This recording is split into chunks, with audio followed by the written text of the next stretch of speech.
Bonjour et bienvenue à la capsule concernant l'Advia Centaure. Pour la préparation à ce poste-ci, vous devez visionner la capsule que vous visionnez actuellement et vous avez aussi deux autres capsules qui expliquent un peu le fonctionnement et le type d'analyse que l'Advia Centaure peut effectuer. Pour l'analyse comme telle des spécimens, vous aurez trois contrôles, donc trois spécimens de contrôle à analyser, ainsi que deux patients. Pour la préparation des spécimens, vous aurez à travailler sur le poste de travail qui est un peu en oblique, donc un petit peu plus loin. Vous avez les portoirs qui sont spécifiques au Centaure. C'est important que la petite languette soit au numéro 4. Si on le met au numéro 3 ou 2, ça vient indiquer à l'appareil que le niveau du sérum est un petit peu plus élevé, ce qui n'est pas notre cas, donc s'assurer qu'il est bien au niveau 4. Pour les tubes à utiliser, donc ce sont des tubes plutôt faits sur la longueur. Vous remarquerez la pointe vers le milieu là, du tube, donc elle doit toujours pointer vers le bas.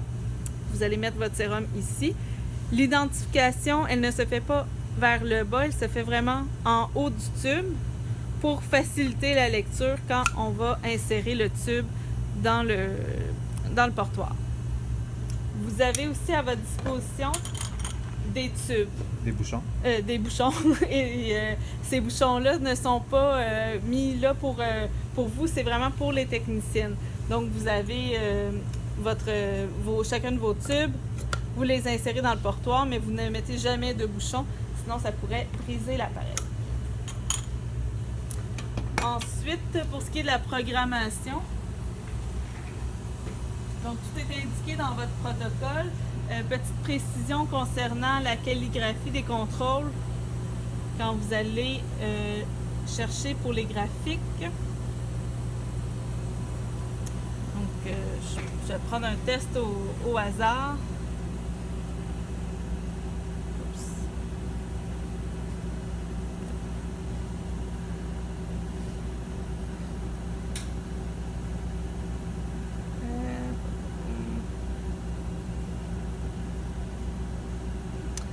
Le digoxin. Faites attention à la calligraphie, ou plutôt à l'orthographe des contrôles. Donc, vous avez LIC 1, LIC 2, LIC 3.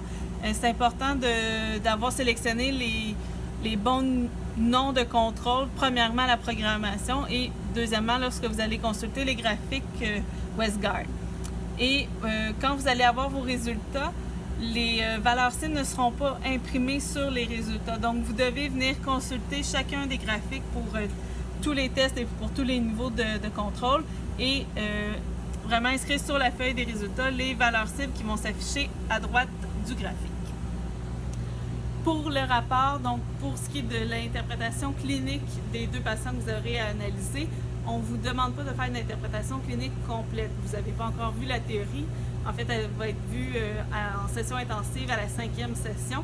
Donc, vous n'avez qu'à identifier le profil demandé à l'aide des analyses qui sont demandées par le médecin. Vous avez deux autres sections dans votre rapport. Une première section qui concerne la calibration. Donc, vous n'avez pas effectué de calibration durant votre séance de laboratoire, mais vous pouvez quand même répondre aux questions en fonction de ce qui est inscrit dans votre protocole, ainsi que les notes de cours de première et deuxième année. Vous allez trouver des informations qui pourront compléter votre rapport.